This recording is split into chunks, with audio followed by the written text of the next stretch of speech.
Good morning, Indiana. Welcome to Who's Left This Week, your Sunday morning news and politics show for the Hoosier State without all that MAGA BS. My name is Scott Aaron Rogers. I am broadcasting from Bloomington.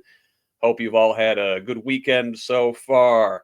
Today, we're going to talk about the U.S. news, go through the headlines, talk about our top stories of the week, dig into some of that Epstein scandal, which continues to plague the Trump administration, before we move on to our Indiana stories of the week. And then our one big thing is the new Superman movie, a pop culture sensation that is also drawing some controversy for being quote unquote super woke.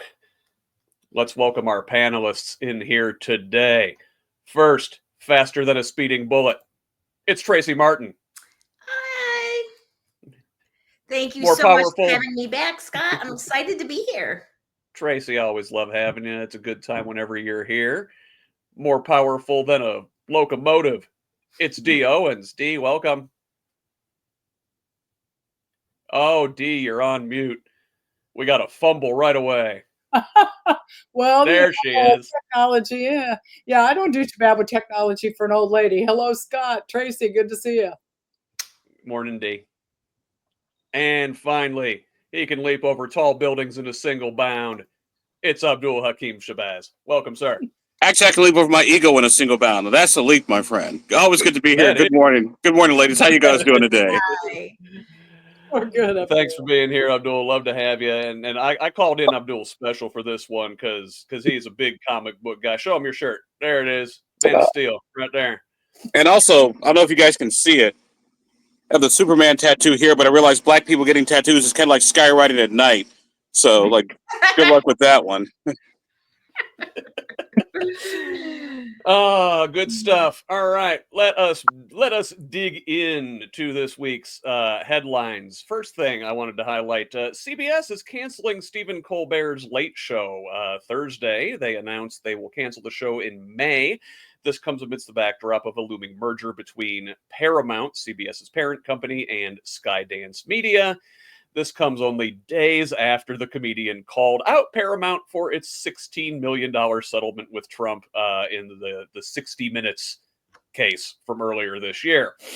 The timing is extremely suspicious, to say the least. Also this week, Trump was diagnosed with chronic venous insufficiency, a condition that makes it difficult for blood to flow back up to the heart, causing it to pool in the lower limbs. He was looking pretty swollen last weekend.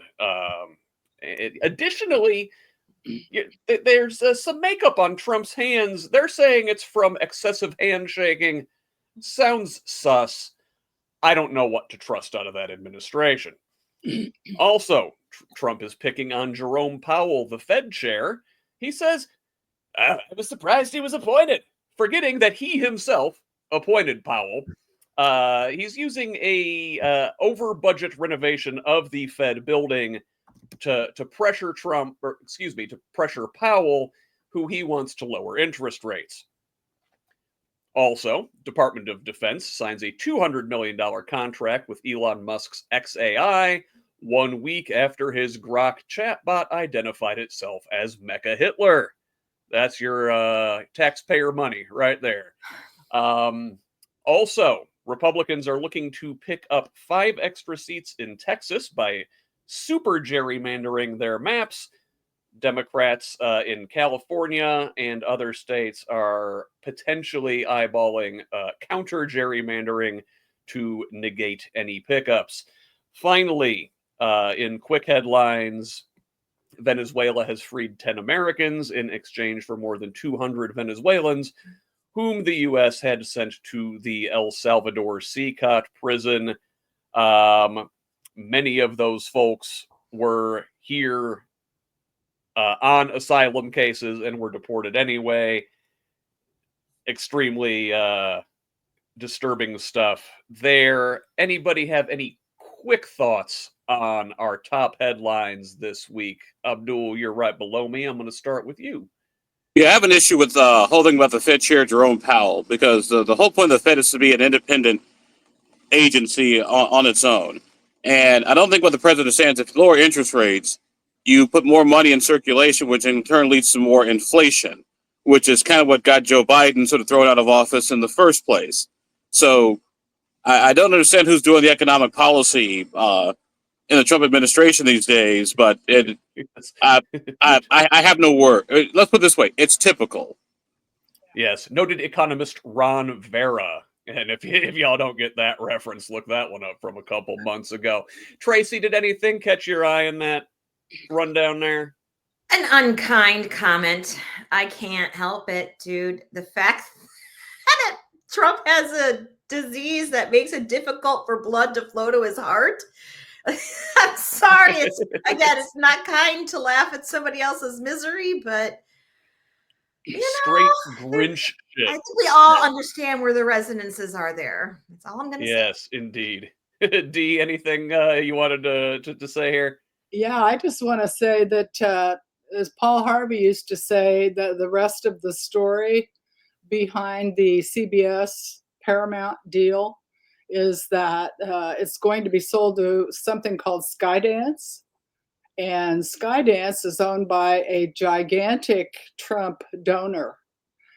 So the entire purpose is for them to take over CBS and begin to taint its news coverage in the direction that they want. That's one step in the, I guess, Project 2025 plan. Yeah. Independent, unswayed media is disappearing rapidly. Let's dig in deeper to our top stories this week, though, and man, this Epstein stuff will not go away. Dee, you flagged this one. Do you wanna lead this conversation here? What's going on with Trump Epstein this week? Actually, I don't want to lead any conversation about this, but it has to happen because, pay no attention to the man behind the curtain.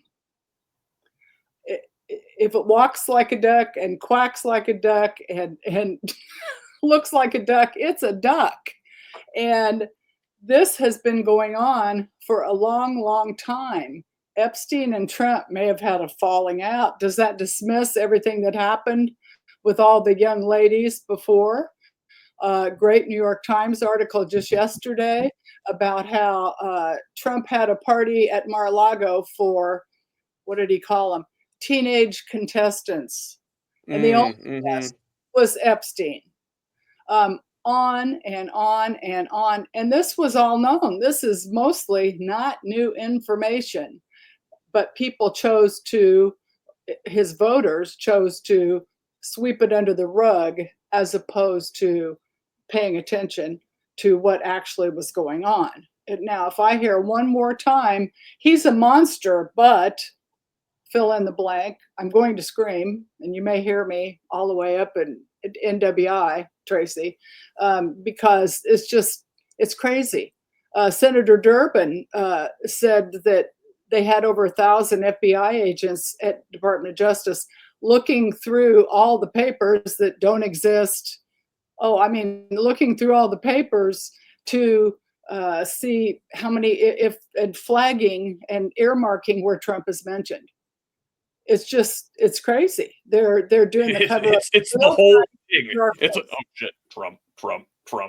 Oh my God, he's everywhere.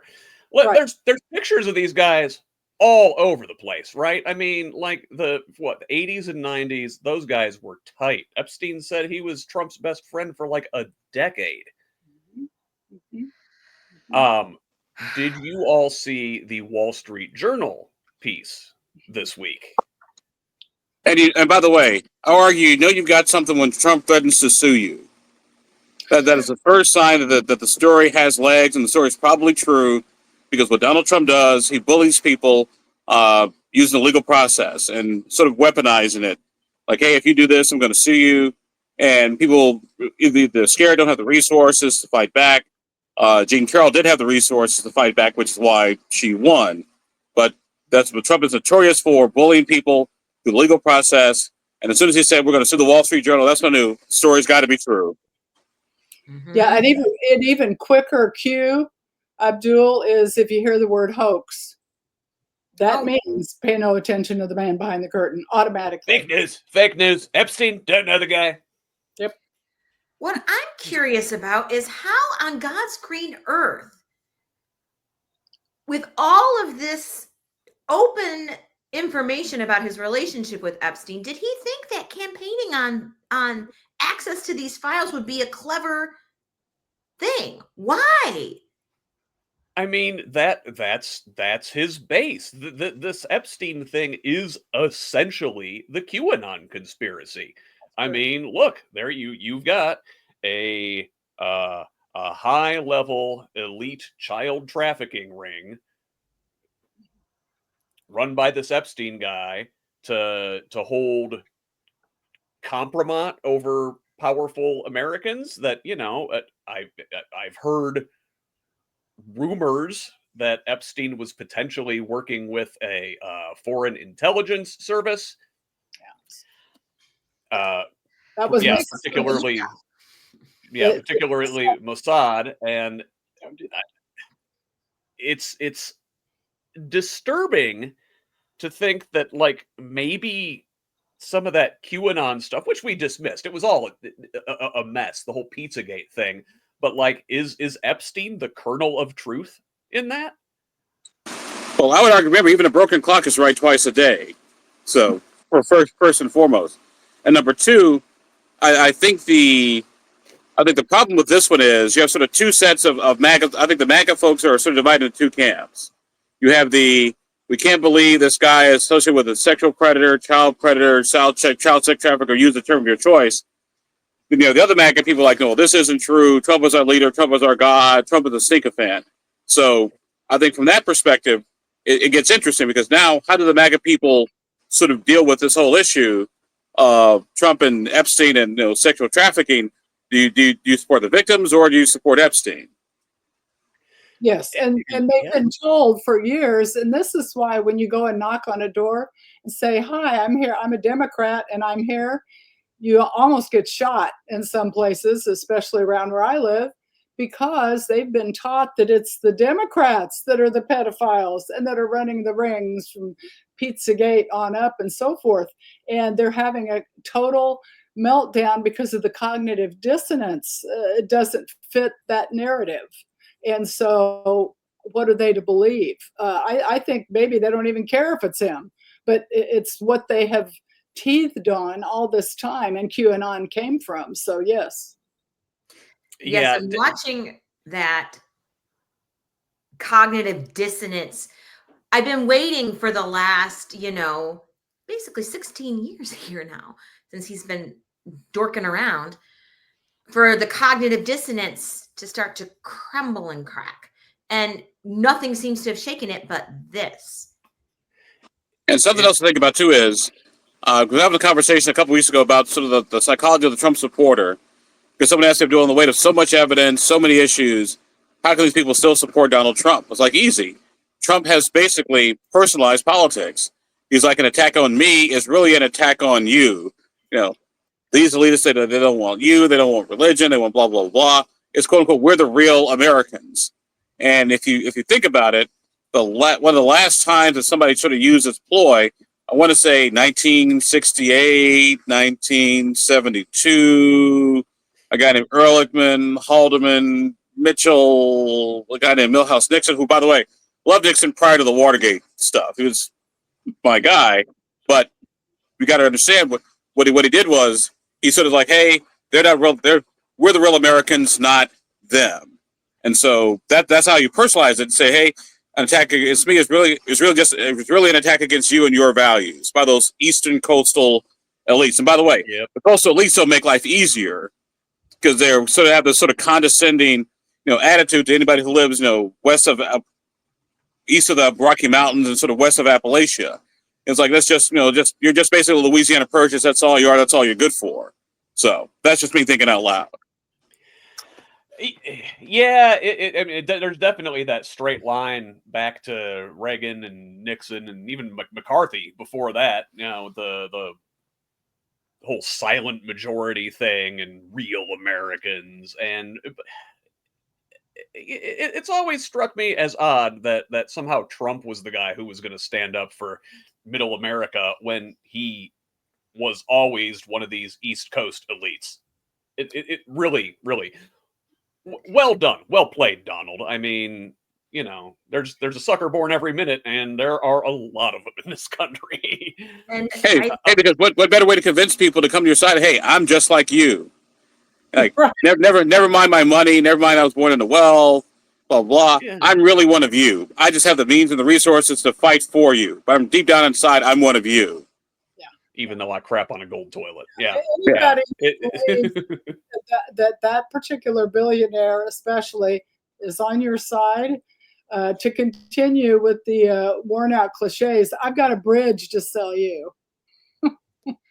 yeah. But I think Okay, so go ahead, Tracy. I still feel like we're not hitting the nugget of what Dee was mentioning, which is the cognitive dissonance. The way people's minds are taking all of these completely contrary ideas, that a billionaire really cares about you, that he's a man of the people, that everybody that crosses the border is a gang member, that, and they know that's not true, that that Trump really had no relationship with Epstein, he hates them. All of these different ideas, his base contorts a way to make them reconcile with each other, because to do otherwise is to admit a very slippery slope, and nobody wants to be wrong. You don't want your entire worldview to come crumbling down. And I kind of wonder how we as a community can start building a net to help people come down from there, to resolve that cognitive dissonance for themselves in a way where they can land in a place where they feel good about themselves. That's a whole nother. I will say this, Tracy. You make up a good point about like getting people down and out of their bubbles, and it's something I've talked about a lot on my podcast with like cult experts and like radicalization experts and whatnot. I know. And as uncomfortable as it might be, you have to maintain your relationships with these folks. If they're your family or friends or whatever, and they've gone MAGA, like you can't cut them off completely. Otherwise, there's no ladder out of the rabbit hole. And it's But sometimes instead of looking for a ladder, you just want to look for a rock to cover up the rabbit hole. I mean, everybody's got a line, right? And I think it's important to try and help people find their way out. But yeah, not everybody's got the patience for it, for sure. And yeah, you can just want to cover it up and make it want to go away. But look, it's not just like everyday folks that are caught in the Trump milieu, right? Like even elected officials don't know how to handle this thing. If you look at my Congresswoman, Erin Houchin, this week, she's right in there. She flip-flop herself. Abdul, you flagged this one. What did she do exactly?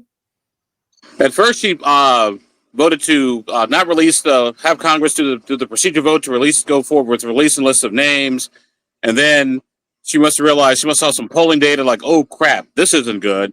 So apparently she flip-flopped and said, okay, I vote against the procedural vote, but I am actually for the measure. Like, okay, all right, you're trying to have it both ways. I've known Erin for years, but Erin is in a situation where a lot of Republican lawmakers are, and not just here in Indiana.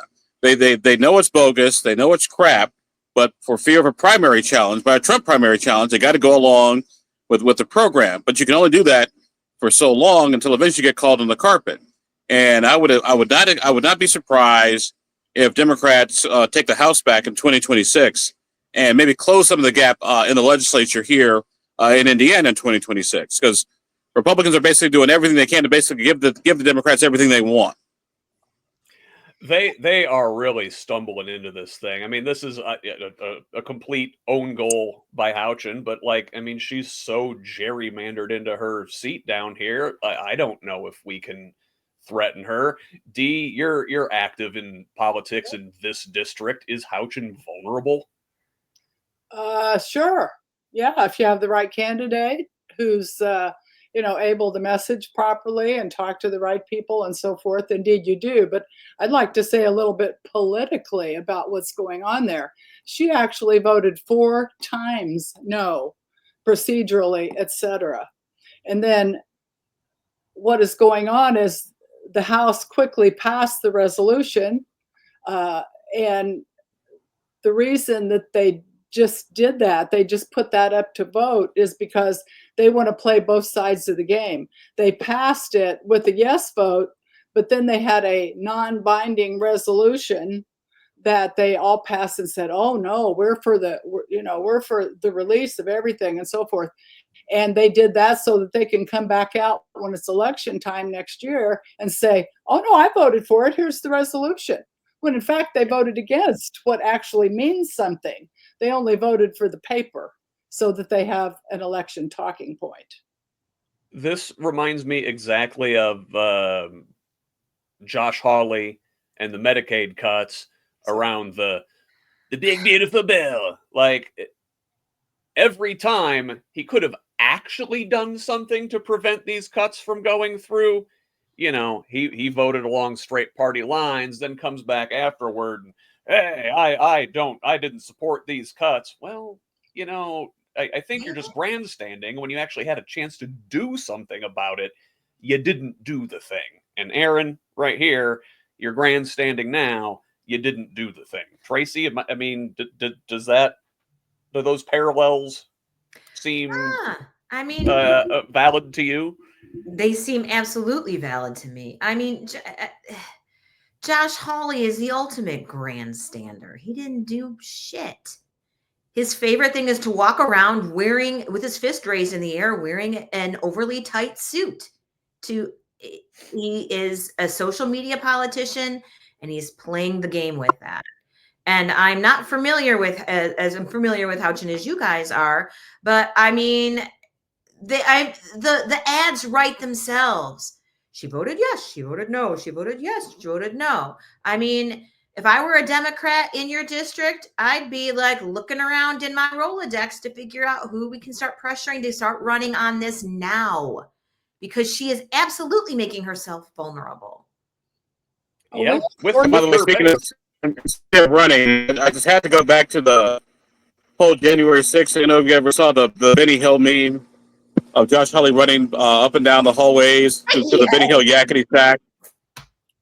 And I went to law school in Missouri, so I'm quite familiar with Mr. Hawley. So none of that surprises me at all. Really? Did you know him?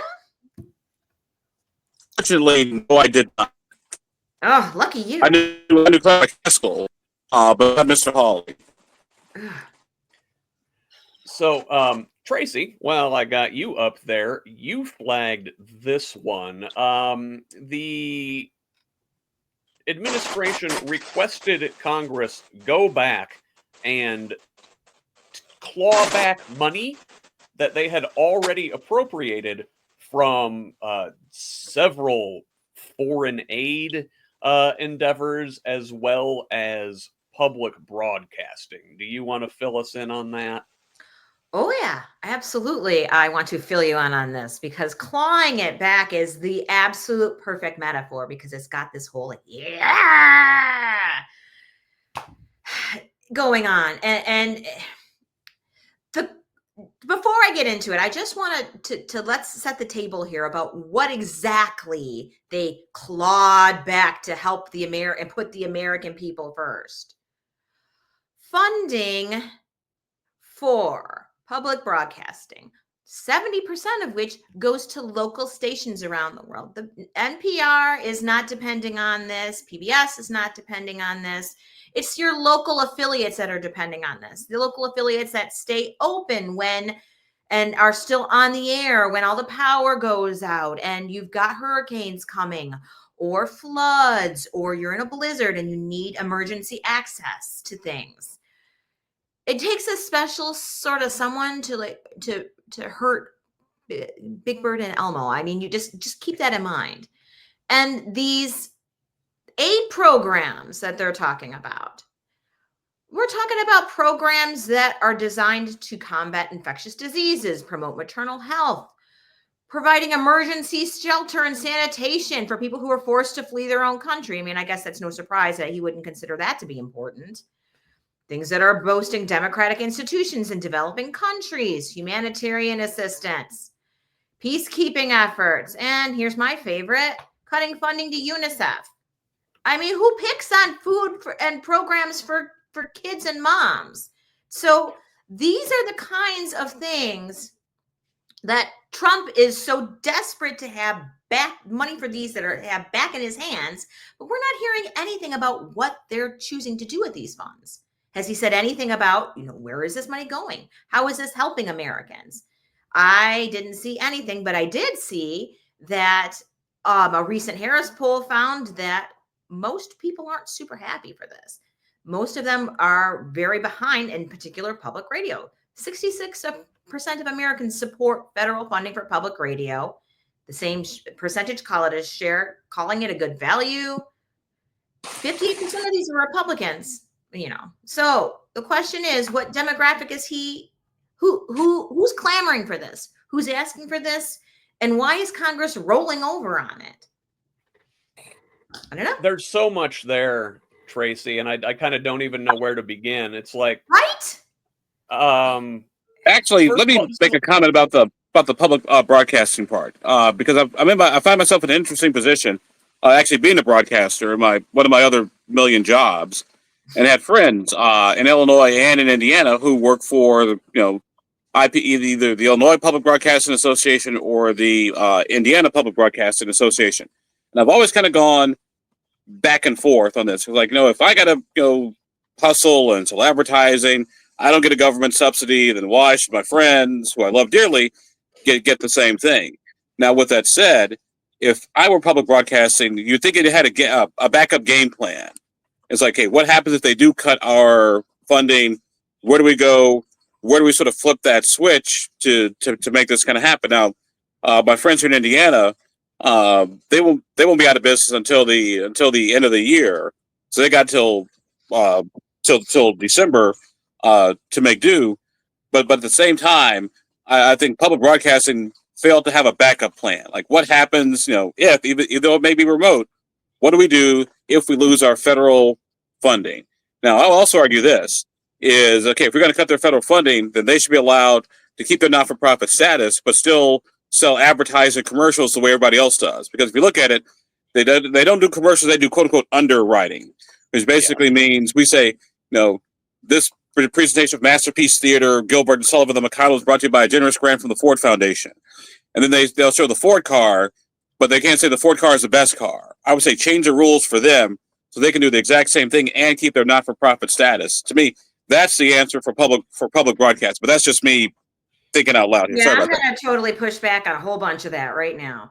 I work, of course, and I work, and I support. I work in an industry, and one of my many jobs that works very heavily with newspapers. The media landscape is fracturing across the board. Local media is not under necessarily attack, but just is struggling in every market across the nation. Those advertising dollars that you're talking about aren't saving anyone. And public radio has served, and public radio and public broadcasting, it doesn't just serve communities who need access to outside media. It provides platforms for local media that are rapidly vanishing across the media landscape. I mean, I know you know this, Abdul. You experienced this yourself. And changing the ability, PBS's and public broadcasting's ability to get around these non-advertising rules. I mean, that's been around forever. It's not being able to, and corporations have found a way to get their advertising on these platforms that are meaningful to them in ways that support their business and their branding already. Changing the rules so that they can say directly, we are run an ad isn't going to drive more dollars in a meaningful way.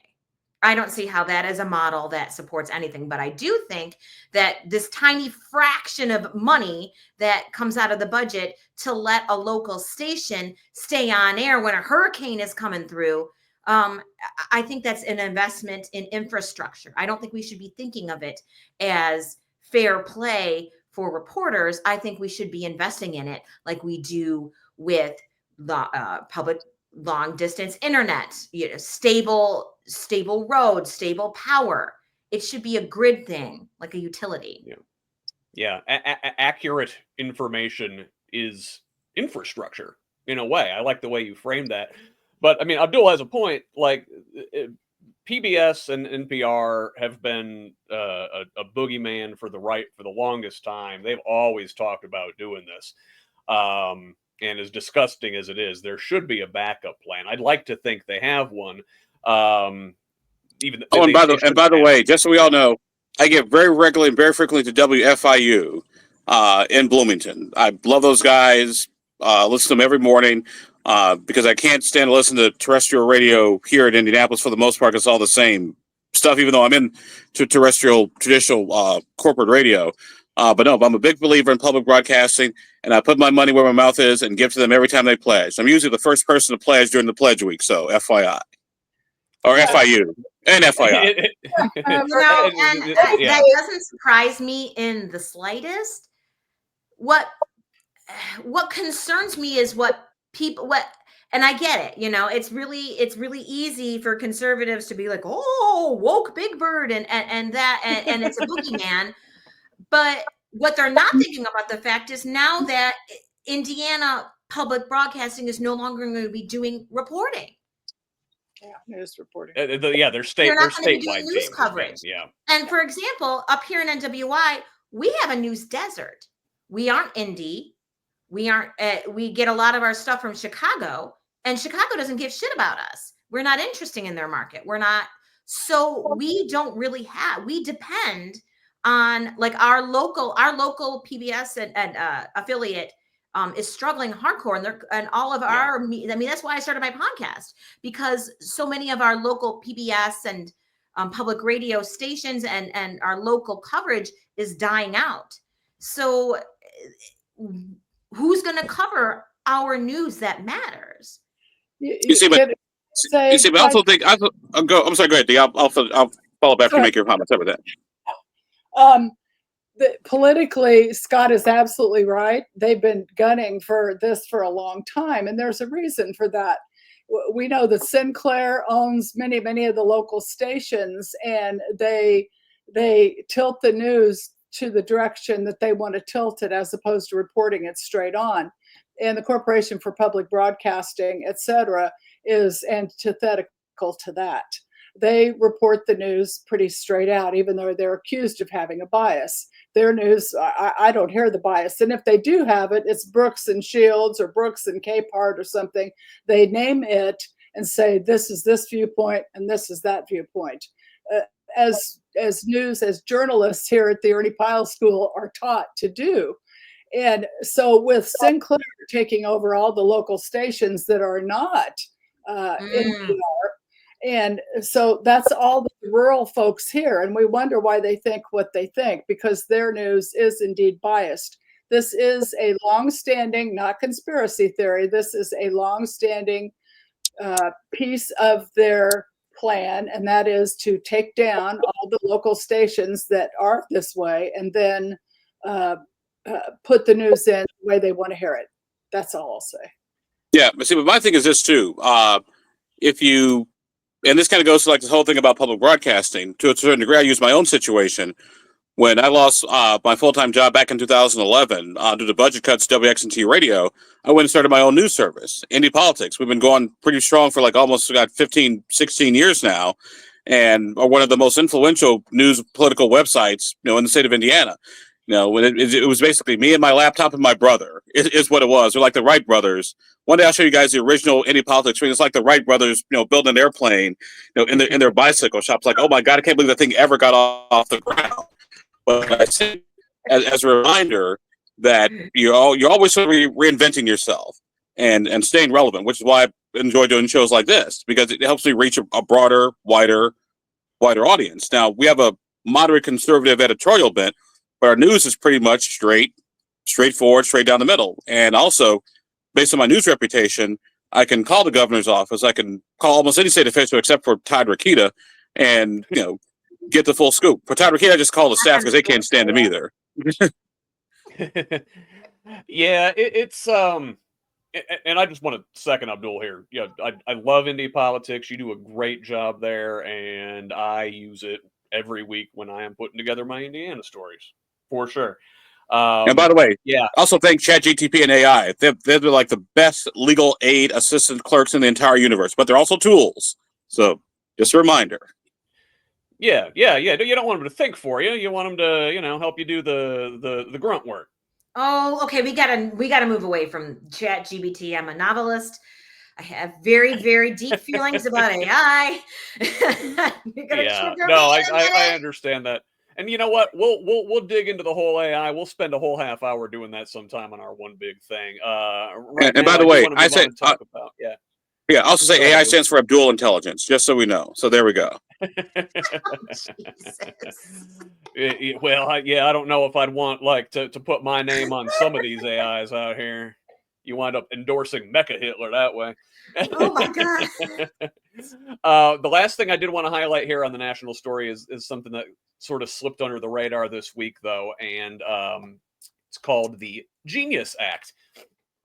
Which was passed by the Senate and, then went back to the House and they did all their, reconciliation and Trump signed this bill at the end of the week. And what it does, this is a crypto bill. And many are saying that it is essentially a green light for Trump to continue his crypto grifting. So what it does is it regulates stable coins, which is a kind of crypto coin that can be pegged to the US dollar.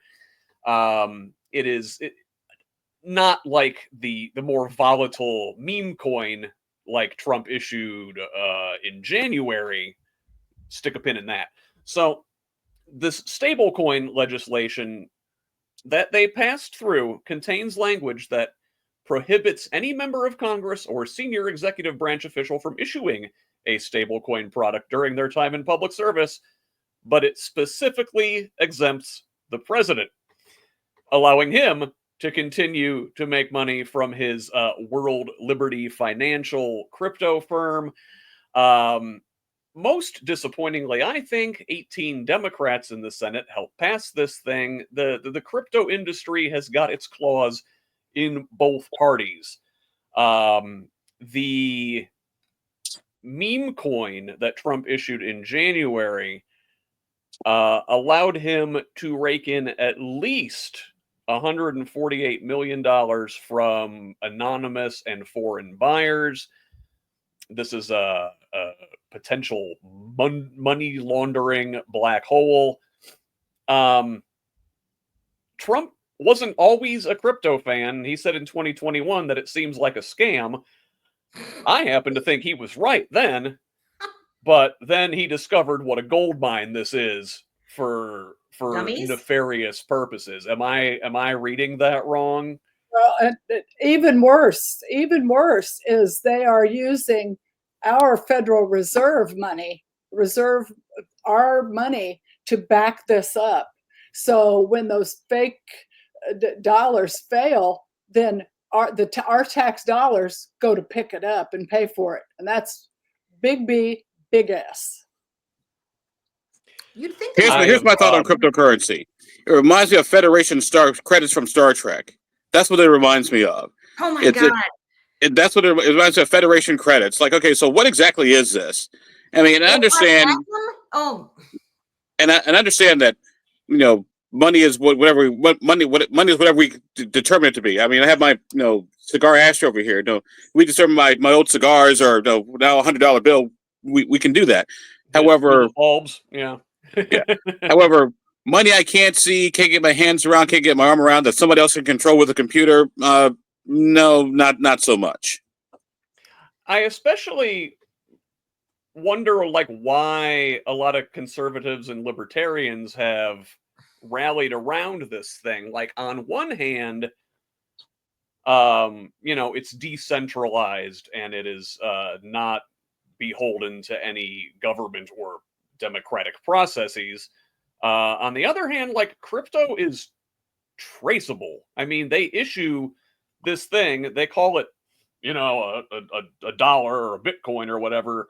Like, it can go from wallet to wallet to wallet, and you know where it's been each step along the line. If I'm seeing this correctly, I mean, they say that like this stuff is used for buying stuff on the black market. I don't know how that works. The whole crypto thing in general, kind of, I don't know. I can't really get my head around it. It definitely seems sketchy. I mean, I get it. I mean, it's just another financial transaction. But I would argue, if you're a big believer in civil liberties and individual rights or individual personal freedom, the fact that your money can be traced, from start to finish, and it's not like, I can trade in for cash, like I'm going to the casino, spend $20, and that's it. I mean, I always tell people, think of your credit card purchases. If the government can track your credit card purchases, just imagine what they can do with cryptocurrency. Mm-hmm. Yeah, that's what I don't get. Abdul, do you identify as libertarian? Small L libertarian. I believe in roads and bridges and fire departments. Right. So, like, that's what the fact that, like you said, Scott, that this is traceable, it just seems to fly in the face of so many traditional ethos of leave me alone, free thinking libertarians. So why are they jumping on this? So crypto, when I hear the words crypto and meme coin and all that, I'm going to be honest, it makes me itchy. I find the whole concept ludicrous, and it feels like a shell game that's just about to explode. And the fact, Dee, that this is all news to me, the fact that, we're going to be on the hook with the Fed to cover these losses, you'd think that the mortgage crisis never happened. I mean, have we learned nothing? And by the way, and here's something else to think about too. What's to stop somebody from inventing counterfeit cryptocurrency? Nothing. They're making out of Zibbly Zorks and gold press latinum. Like, it's all nonsense. It all depends upon your frame, where you're coming from.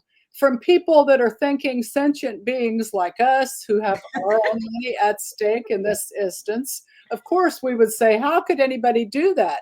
From their thinking, it's like buying a ticket to the Hoosier Lottery. This is my big chance to get rich fast.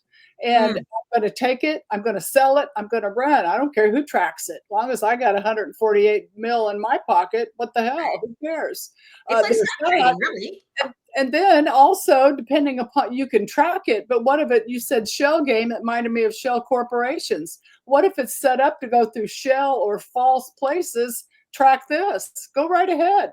I think it's very dangerous because it doesn't have the protections put in place that we need to keep us from, and those people who are investing in it, from being taken advantage of big time. Let's put it this way. I trust the crypto with a K more than I do crypto with a C. There we go. I like it. Bringing it all the way back around to Superman. You know what? I had something I was going to say, but that's perfect. I'm going to leave that there. We're going to move on to Indiana stories and a look at the headlines from the Hoosier State in a segment I like to call Around the Corn. So this week, Abdul's good friend Todd Rokita was denied his call by motion to dismiss.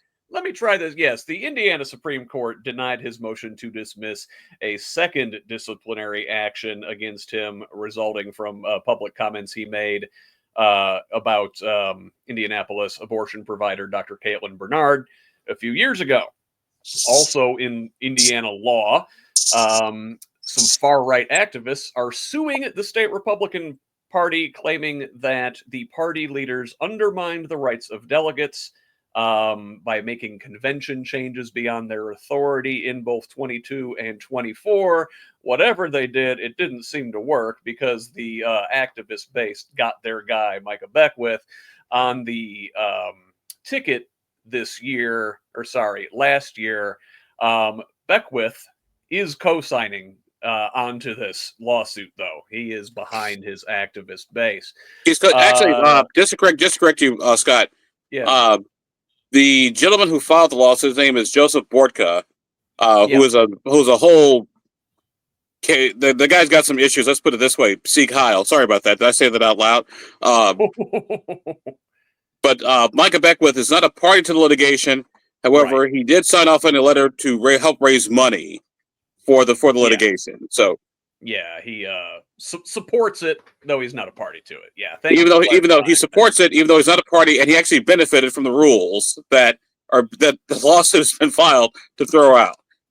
Yeah, I think like the very existence of Beckwith in the lieutenant governor's office like kind of disproves the need for this suit, but we'll see how that plays out going forward. Also this week, CNBC released their annual rankings of states by quality of life. Indiana coming in third from the bottom, behind only Tennessee and Texas. Lawmakers in the state are debating bringing the firing squad back to Indiana. Stop it. With the state having wasted several $100,000 on expired execution drugs over the past couple years. Finally, just a quick thing I wanted to flag. It's not necessarily an Indiana story, but Trump and RFK Jr. are claiming that Coke is going to switch from using high fructose corn syrup in their beverages back to natural cane sugar. A lot of people seem to like that. They like the taste of the natural cane sugar. But from an Indiana perspective, this change would threaten thousands of jobs in the corn industry. So that's something to keep an eye on here as well. Anybody have any thoughts about that? Well, first of all, Coca-Cola is disgusting. I'm a Diet Pepsi person. Stop it. Bold take. Coca-Cola tastes like carbonated Father John's cough syrup. My mother used to make me take when I was 8 years old. It's just Diet Coke I can live with. Coke Zero I can live with. Just regular Coke. There's nothing. What about that Mexican Coke? Any of it? Just all bad? Well, actually, I wouldn't say they used to use real cocaine actually in Coca-Cola. Mhm. Well, yeah, no, I'm talking about Back that in the wasn't a cocaine 1900s. joke. I'm really talking about the Mexican Coke with the cane sugar in it. You can get Well, those in the grocery stores. Politically, Trump came out and said that, but that's another one of his barefaced lies, because Coke came out the next day and said, actually, sir, that's a great idea, but that's not on our table right now. Yeah, well, for firing Colbert wasn't on CBS's table, but this guy has a way of making things happen. Oh my God. No, but let's dig in. No, just a couple things on the Todd Rokita lawsuit complaint, which I've obviously very close interest in paying attention to.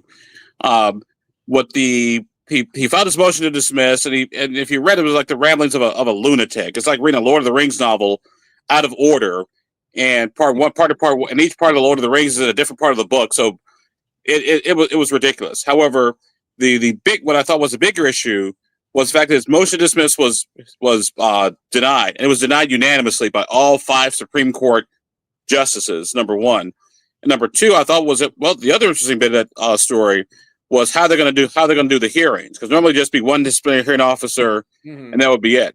What the court decided to do was go the route they used to discipline judges. So they have 3 hearing officers, one from northern, central, and southern Indiana. So this way, there's no question, no issue, and no whining if and when the results come back. Now, I frankly think that he's probably going to end up he'll have his law license suspended without automatic reinstatement, which basically means he can't be attorney general anymore because he has no law license.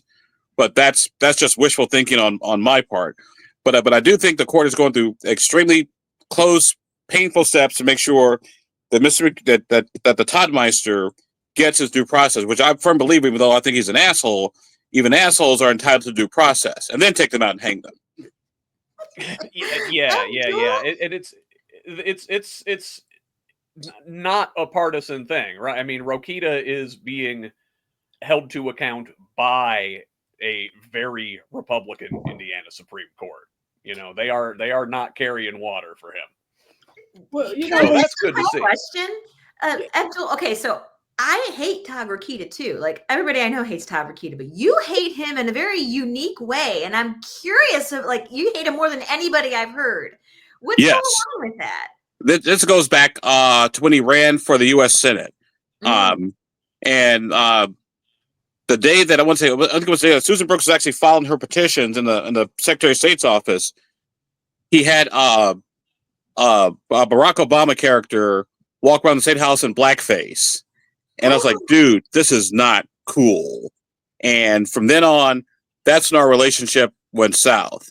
And because I remember back in 2018, I was asked by the Indiana Debate Commission to moderate the U.S. Senate debate between Mike Braun, Todd Rokita, and Luke Messer.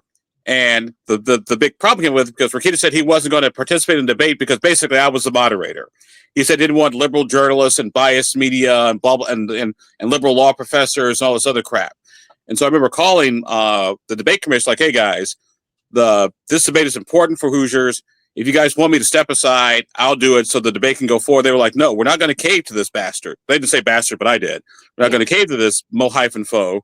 So if he shows up, he shows up. If not. Then he showed up, and that was that. And then when he banned me, but I guess the ice on the gravy was when he banned me from his news conferences. And that that's when I first had to, in my adult life, decided to sue the government. Because I'll never forget the conversation I had. I was trying to figure out what to do and how to get this all done. And then I got a phone call from some friends of mine at the ACLU, like, hey, how's it going? Like, yeah, they just lost like a major abortion ruling. I was like, hey, you guys interested in suing Todd Rokita for kicking me out of his news conference? And the canopy opened, and the rainbows came down, and the dove came back with the olive branch in his mouth, saying, "Hey, there's land, so we're not going to be at sea for 40 days and 40 nights." And we ended up settling out of court, and I got access to his news conferences. But that was the one that did it for me was when he kicked me out, even though it's legitimate media, never had any problem with any other people whatsoever. But that's why, if you notice, he either won't do news conferences in Indiana anymore, or for some strange reason they keep forgetting to send me the advisory. What a petty, thin-skinned man. Yeah, we could devote a whole episode to Rokita's shenanigans, and maybe one of these days we will. But right now, I wanted to turn, not very far from the State House at all. We're going to stay right downtown in the Circle City, and looks like we had a mass shooting a few weeks ago on July 4th weekend, and there has been much debate in the city about the appropriate level of policing and what to do about the crime situation there. Abdul, you've been writing a lot about it. I'm going to let you fill us in from here. The crime have been starting to get out of control, and then we had the shooting on the 4th of July, Monument Circle, right by the Arts Garden. If you're ever familiar with downtown Indianapolis, but near Washington and Illinois Street, 2 dead teenagers, curfew violations, the whole 9 yards. And so it caused a big stir because statistically, downtown is the safest neighborhood in Indianapolis. However, statistics don't matter when you see the bodies of 2 dead teenagers lying in the middle of the street. As I wrote in my column, perception becomes reality, is what it is. And you can give all the stats in the world. It's this. It doesn't matter. It's like the old joke. Statistically speaking, flying is the safest way to travel. But tell that to the people who just died in the plane crash. In Air India. So the city's taking a lot of steps. I'm outside and it's starting to rain. So if you hear the rainwater, that's what all that is. Not down rainwater, just regular rainwater. So they stepped up police presence. Some of the faith-based groups, so the anti-crime groups, a group called Tim Full Coalition, done by my good friend Reverend Charles Harrison.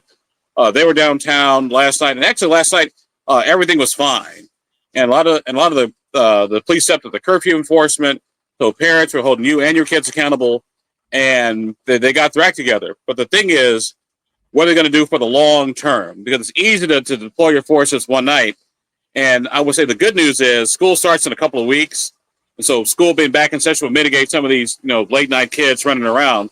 But you can't have your city as Dodge City. You just can't do that. You can't get a reputation, particularly when your city's a good chunk of your income is based on tourism and conventions. Plain and simple.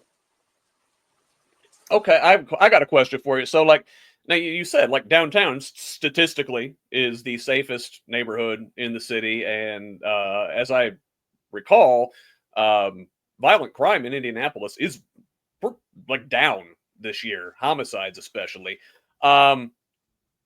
If we keep writing about it and keep talking about it as perception becomes reality, does that not make keep feeding into that? If we keep talking about how violent it is, doesn't that just feed the narrative that it is in fact violent when the statistics say otherwise?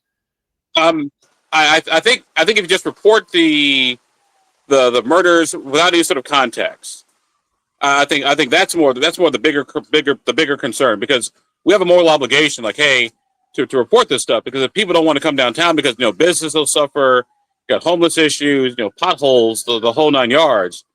But I do think that responsible journalists will take that into account. I mean, the blogosphere and the Twitter sphere and the Twitterverse and the keyboard commandos, they'll do what they want to do, and they talk in a vacuum in an echo chamber anyway. But when someone turns on the news at 6 o'clock at night and says, hey, there was a shooting in downtown Indianapolis, we're like, what the hell's going on down there? And I also think, too, that when the city doesn't respond accordingly and acknowledge, like, hey, folks, and it took them forever to admit that, hey, crime is down, but the perception is there, and we need to fix the perception. Somebody finally found Jesus late last week after what I wrote and said, hey, we need to address this. Like, you think? Yeah, so how are they addressing it? I've seen lots of different proposals. So I mean, I guess the IMPD is stepping up, like curfew enforcement. They're gonna be patrolling the streets more, looking for youth out past when they should be out. That's one thing. But then, like, Mike Braun is talking about bringing in state police.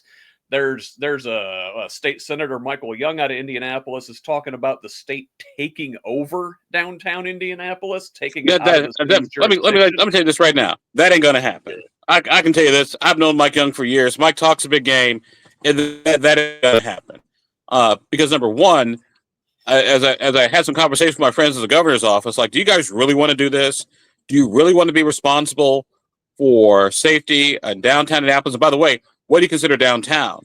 Is it just the Monument Circle? Is it the Mile Square, North, East, South, and West Street? Or is it the interstates? So first of all, you got to define what downtown actually is. And if the state's going to take over law enforcement, do I still have to pay taxes, for police, for fire, for EMS? I think there's a lot more than people think.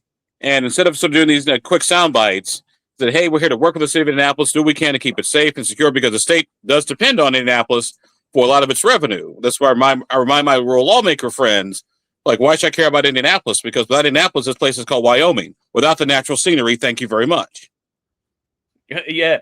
I worry that folks like Young, folks like Braun, the police, talking about Indianapolis as it's some sort of violent crime scene. What did Braun said? It's like shootout at OK Corral and stuff. I mean, these guys are argue the perception that it is violent. Well, but I will say this though: when we had the shooting of the two teenagers, that was kind of like the OK Corral. I mean, now, granted, it was also targeted too, is what I found out, because most of these shootings it's beefs, it's gangs, it's kids on social media getting into arguments, then having easier access to guns and firearms and the whole 9 yards. And also too, I want to say a couple days ago, a buddy of mine who's a hot dog vendor, usually by the east side of the circle, he almost got into a fight with a homeless guy because the homeless guy was being aggressive and assertive. And then my buddy runs a comic book store, tried to intervene. Then one of the downtown violence interrupter people, it was just a mess. And it was symbolic of the issues and the concerns that are plaguing the downtown area. And luckily, my friends on the 25th floor of the mayor's office pulled their heads out of their butts, like, hey, we probably need to do something about this. Like, yeah, you think? This is going to sound really bad, but my running joke has always been, Had I been elected mayor a couple years ago, none of this would be happening right now. But that's just me thinking out loud. Well, there is look, something I there's- kind of want to. Oh, I'm sorry. Go ahead, Tracie. Dee. No, it's okay. Real fast, I think that from an overarching perspective, that fear is what is used to control people and so forth. I know, I've gone places and I've had Trumper people say, "Oh my God, you don't want to go there. It's not safe." Chicago. I said, "Are you kidding? I walked around the streets downtown Chicago at 4 o'clock in the morning. I don't have any problems. I mean, I might be an idiot for doing that, but that's not a problem." And I just don't understand what the long game is with raising the fear there, because as you said, Abdul, if people stop coming to Indianapolis, then the state starts losing revenue, and that's not real smart.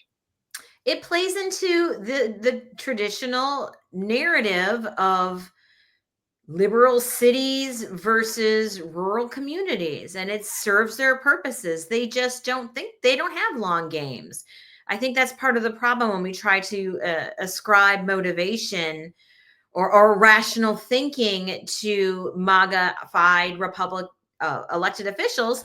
They don't really think long game. They just react to with whatever meat is available to them at the moment. And if I Tracy, because I have a conversation with a rural lawmaker who've known each other for years. He's like, "Abdul, I don't feel safe in Indianapolis. Well, to be honest with you, I don't feel safe walking the streets in your town either, for obvious reasons. Number one, and number two, here I may get shot, but in your neighborhood, I don't know where the meth lab is. Thank you very much." Yeah. All God's municipalities got problems.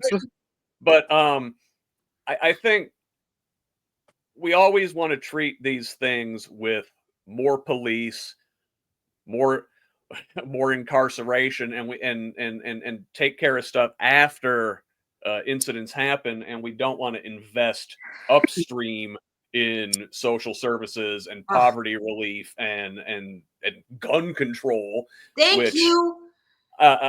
Kids are going to be dumb, especially young men are going to be dumb no matter where they are. If there's guns everywhere, then dumb can turn deadly. You see, but I don't think gun control would have addressed this issue. And I'm not necessarily an NRA person, but if I can buy a gun, say, in an alley, or the gun stolen from someone's house, I buy it from them.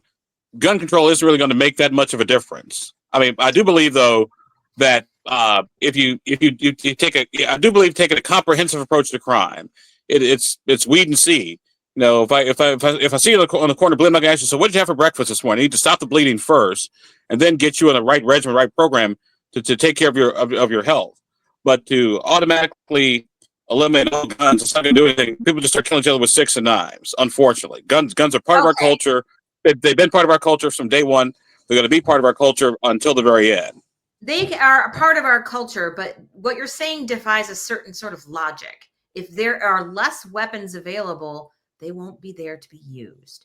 And it's a lot harder to kill somebody with a stick and a knife than it is to take a semi-automatic weapon and plow it across the field of people, or handgun. One of those is far more deadly. One of those is able to be shot from across a distance, ensuring that the other person feels a sense of safety. And they're far more likely to be used. And all of these issues that Republicans have traditionally used to address violence that is gun violence, blaming parents for being inattentive, applying curfews, criminalizing kids and saying they're not filing responsibilities.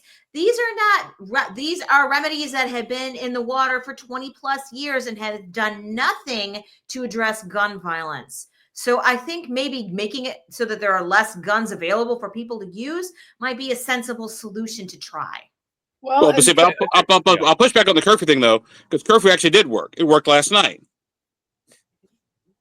Yeah, well, also I'd like to look at it from a different perspective as opposed to back and forth, and that is the perspective of gun safety.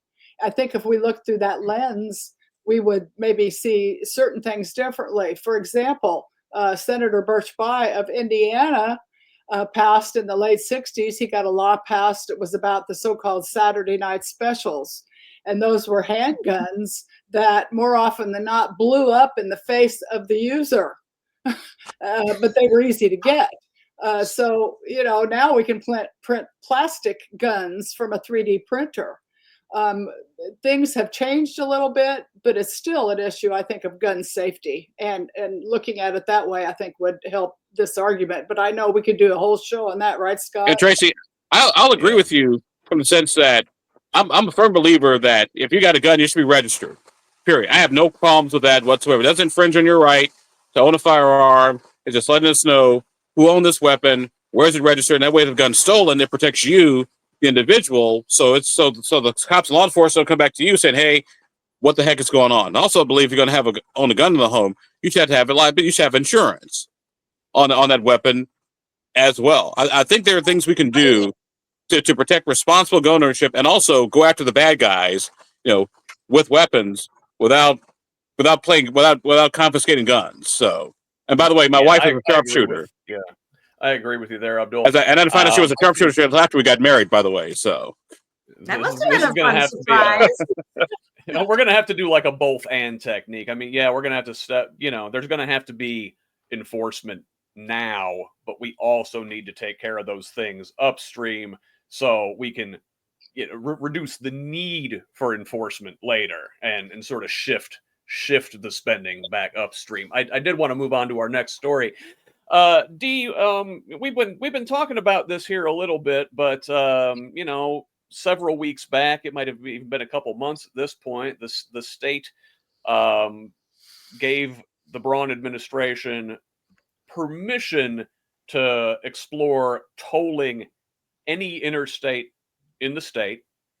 But you also wanted to look at this kind of in a conjunction with the budget. And this year we find out the state ended the fiscal year with a $2.5 billion surplus. So take it from there. Yeah, well, this really honks me off. We already paid for these damn roads. Why would I want to pay for them again? Oh, because the NDOT says that all those electric vehicles and plug-in hybrids and hybrid vehicles are bankrupting the state. Oh, really? Well, why don't we talk about the gas tax? You want to talk about bankrupting somebody? Let's talk about the gas tax. And I'm going to look at a cheat sheet to make sure I get the numbers right. Yeah, we have $2.5 billion in surplus, just so we have bragging rights. Let's look at that. You pay 7% sales tax when you buy your car, whether it's new or used, so it kind of gets taxed multiple times. You pay excise tax every year on whatever vehicle you have, supposedly at a decreasing rate, although I don't see mine decreasing much lately. Every time you gas up, you pay the following: 0.1 cent of oil inspection fee, whatever that is. You pay 36 cents excise tax, which has gone up every year for the last 8 years, thanks to the Republican supermajority in the state of Indiana, which have been in charge for 20 years. So any taxes that have been raised in the last 20 years, you can thank the supermajority for that. We also pay 17.5 cents sales tax on that gallon of gas. And then, of course, you throw in 18.4 cents of federal tax, which actually does fund highway stuff. And you end up with 72.9 cent tax on a gallon of gas in the state. That's the 5th highest in the country. So why are our roads so crappy? And why is the road fund broke? I want to know where that money's going. I want to know whose pockets are being lined. I want an audit. This affects farmers that have to run their equipment on gasoline. This affects the poor that have to go to work and can't afford a gallon of gas. This is a huge issue, and to blame it on electric vehicles is, I think, ludicrous.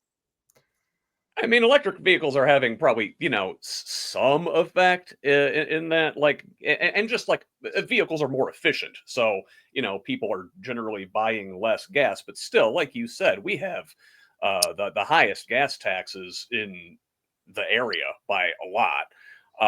Where is this money going? Why are our roads in such bad shape, even with those high taxes? How are other states handling this. If their roads are in better shape and they're charging less in gas tax, what are they doing, and can we look at that?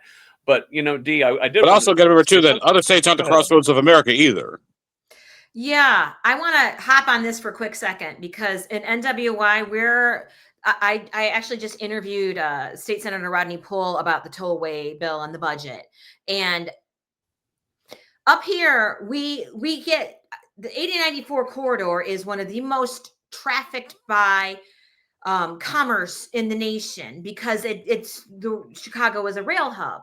So, and that's we already have one toll road up here, and they want to take 8094 and make it the other, and that is the central point for all of these people that are hitting mill jobs. And so up here, we're all really, really concerned about them turning that into a fucking tollway because there's no other way to really get around up here. And it's already so trafficked. And if we've got 2.4 billion in a surplus, why are we needing to put so much at risk up here? Well, I will say this for both Tracie and Dee. I pulled this stat out of Nikki Kelly's commentary in the Capitol Chronicle. It says that, okay, so we've got a $2.5 billion budget surplus.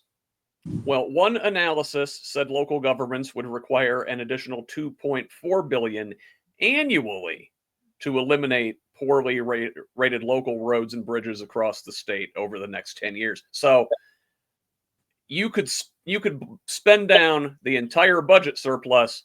That'll get you 1 year of road repairs. So it's not like just dipping into that is going to solve this problem. It's equivalent. It's equivalent of dipping into your savings account to pay your monthly utility bills. Yeah, that's what it's. And that's what I told people. Like when we have the teacher pay debate, someone asked me, "Do we have a $2 billion surplus? Why can't we use that money for teacher pay?" Well, you could, but what are you going to do next year and the year after that and the year after that? You never use one-time money to pay for ongoing expenditures. Number two, and also you got to keep a healthy amount of reserves, which is anywhere from 8 to 12%. So there's that equation too. Because by the way, although Indiana had like $330 million in extra money in the last biennium, those numbers are going away in the next couple of bienniums. I would argue the best way to keep your budget happy, keep your budget balanced and the surplus is a healthy economy. And unfortunately, that takes roads and infrastructure to get that done. And just like we were talking about at the top of this segment with the quality of life ratings, people don't want to move to Indiana. They don't want to, especially folks in those high earning jobs that would help our economy out and, pay more taxes. They don't want to come here. And I don't blame them. Well, did I, Scott? I forgot to point out that people that have PHEVs or EVs, plug-in hybrids, or they pay an extra $50 to $150 per year when they go to pick up their license or their plates to make up the difference that they don't pay in road taxes. So, which I guess that doesn't seem entirely unreasonable if you spread it out over the whole year. I mean, that's a couple tanks of gas. And you go ahead, Tracie. Sorry. Get EVs right now. Like, it's not like the entire state of Indiana is awash in electronic vehicles. It's just not the case. I know this because we just tried to buy a hybrid and it took forever to get it because they don't have enough cars to go around. So it's not EVs that is causing this gap in funding. So Tracie, you have to pick up the phone and call Elon Musk and say, "Hey, I need a Tesla." No, I'm not going to do that. No, I don't want some of the folks in the state government are saying it's precisely because we're the crossroads of America, like Abdul says, that like we get a lot of folks from out of state coming through here. They don't stop and contribute to the economy. They just come in, tear up our roads, and leave. Is there a way to I don't know, toll out of state vehicles. I mean, that's like I was in Oklahoma several months ago, and you don't have to stop at any toll booths or anything. They just capture your license plate and send you a bill. Maybe they just send bills to out of state people. I don't know. I'm just throwing that Well, out there. the trick is though when you start doing that, you run into constitutional issues in the Commerce Clause because states cannot do anything that discriminates or essentially burdens interstate commerce. And so if you start charging people more just to drive through, you're going to run into some major constitutional issues. It's one thing to be licensed here and have your plates here. That's one thing, but to charge people more just to drive through, you're going to have some issues. What about airlines next? And what about ships and waterways? And people just coming to visit. Let's say I live in Danville, Illinois. I want to drive to for Danville, Indiana. Do I got to pay every time I travel back and forth? Or if you're Fort Wayne or Cincinnati or my friends in the region, people driving back and forth to work. So you got to be very careful of that part of the equation. Well, that's why we have. It's good to have an attorney on the show. Senator Pohl had a really interesting idea about that, actually, which I was like, oh, I hope you bring this up in the next session, where we could issue toll vouchers, travel vouchers, a la school choice vouchers, so that Hoosiers can get a break on tolls. I'd be interested to see where that goes. I think we need to not have our roads tolled. We already paid for them. Well, amen, sister. I am 1000% behind you. The idea of having 8094 be a toll road makes me. I would rather us invest in a specific toll which we've been trying to get up off the ground here forever, which is a bypass so that 8094 becomes an open road that's not covered with trucks all over the place. And it becomes a shipping corridor, which all major shipping trucks are required to take. But that seems to me we could capture tolls there. We would improve air quality up here. We would improve traffic fatalities. But you keep running into NIMBYism with that one. Sorry, I'm digressing. Yeah, a lot going on. I do want to go ahead and move on, Tracie. This is one you wanted to bring up. So we've been following this here for the last couple weeks. That there's been this church in Indianapolis called the Sure Foundation Baptist Church, and they are openly calling for violence against the LGBTQ community. And then you also had an incident up in the region recently where a church up there was up to some funny business. You want to tell us about that? I do. This particular topic is very near and dear to my heart. I am the parent of a gay trans teen. And we recently, this just exploded up here in the last couple of weeks. There's a local teen here. He was removed from his leadership role at Bethel Church, which is a very well-known mega church in Crown Point. And he was removed about a year and a half ago after he came out to his parents, and the church leadership discovered that he was gay. The whole family then, left the church, of course, and they found a new church home. And a year and a half later, this kid had signed up for a well-known Christian summer camp. That Christian summer camp distributes lists of attendees to local church administrators, so everybody knows who's going and they can connect. And one of the administration at Bethel Church got this list, saw Bryce's name on it, and then decided to out this kid to the summer camp, who then kicked him out of the summer camp. Now, his parents, this came to we all were like, I don't know why this should have shocked the community, but it really did, because it was just so egregiously cruel, I guess. And it got a lot of coverage, and the church is not really backing down. They issued a very mealy-mouthed statement about, we love everybody, but, marriage is between a man and a woman. None of it addressed why they felt it necessary to out this kid to this summer camp. The summer camp isn't really commenting, but some of the statements they have been making make it very clear that they were concerned that this kid would then infect the other kids with his gayness. It's an extremely disturbing story.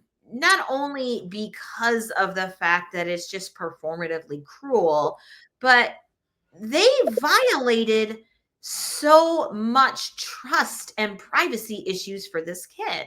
And they really don't have, there's no mechanism to hold them accountable other than public outrage. I spoke to several different LGBTQ plus affirming clergy for a series that we're doing on this topic on Blue by the Lake. And they all affirmed that they are not A, surprised by this, or B, have any sense of how any church could be held accountable for these actions. And the same for the Sure Foundation Baptist Church, who are literally getting on the floor and saying, pray for gay people to die. It's gross and it's cruel, but it's dangerous. It is dangerous to out people. It is dangerous to openly advocate for violence against gays. And I have all kinds of stats that I can talk about with that, but I just wanted to pause for a minute and let folks here react to that. Well, I'll tell you, Tracie, the story up there is just really disappointing, and it's heartbreaking on an individual level, and you feel bad for that kid because, like, you know, here is somebody who is really trying to go and, you know, let's just like be a camp counselor and, you know, raise up the youth and help their community and, like, you know, actually like do that sort of stuff that Jesus would have wanted them to do. It makes me wonder if these people who are claimed to be, like, you know, Christians and leaders in their church have actually read this book that they claim to preach out of.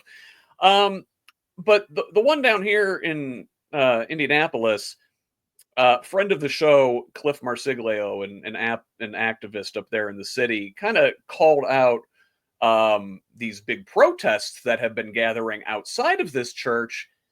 Are we giving them attention that maybe it would be better if we just like ignored them and they'd go away? And I don't know how I feel about that. Oh, I do. I know exactly how I feel. I think the more attention that we draw to these issues, the better. Because they're showing their colors. If I didn't discover what happened to Bryce, I would have not then gone and made a muck and a ruckus. We wouldn't have had these media reports. Bethel has now gotten a ton of negative attention. And a lot of these people that attend some of these mega churches, they don't necessarily know or agree with these stances. There are people that they have been there for years. They think some of these institutions are open and embracing, but when the rubber meets the road, they are not supporting the people that they say that they support. Now, bringing light to those issues is important because it makes people make educated choices about where exactly they do go to worship. Yeah, I think an additional frame for this is one where I cast those people who show that bias as being perverts. Why in the hell are they worried about what other people do? They need to worry about their own stuff and stay in their own backyard. And it absolutely infuriates me that we even have to talk about this. Unfortunately, we do, and we got to talk about it a lot. And I understand. I used to be of the school that Cliff, it sounds like Cliff is in, and that is just let them roll around in their own garbage, and then they'll go away. We have to let people know that not only is this wrong, not only is it perverted, but it damn sure isn't what Jesus of Nazareth preached. And it's I just one quick phrase. The only discrimination I believe in is discrimination based on ability, and that's it. So yeah. these people's behavior, right? Going out there and calling for death and for, you know, going out there and like shunning good kids. Their behavior itself deserves to be called out. I believe we call them Pharisees and doctors of the law in the New Testament, if my memory serves me correctly. But that's just me. I'm not Christian, so what do I know?